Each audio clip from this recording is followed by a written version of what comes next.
संतोष देशमुखांच्या हत्येचा कट शिजताना आरोपीसाठी आणि घुलेमधील संभाषण समोर केजमधील एका ढाब्यावर हत्येचा कट शिजल्याची माहिती।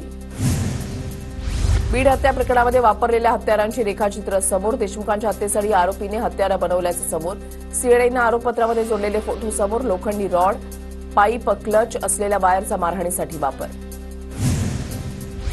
दिवंगत संतोष देशमुखांचे बंधू धनंजय देशमुख यांचा आज वाढदिवस। वाढदिवसाच्या निमित्तानं धनंजय देशमुखांचा देहदान आणि नेत्रदानाचा संकल्प।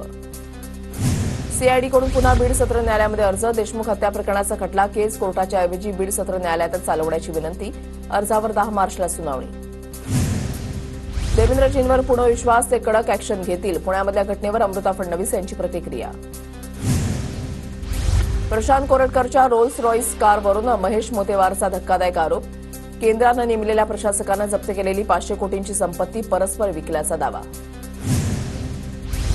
औरंगजेबाची कबर हटवली पाहिजे असं आम्हालाही वाटतं, काँग्रेसच्या काळामध्ये पुरातत्व विभागाकडून औरंगजेबाच्या कबरीला संरक्षण, कबर संरक्षित असल्यानं काही गोष्टी कायद्यानं कराव्या लागतात, मुख्यमंत्री फडणवीसांचं वक्तव्य।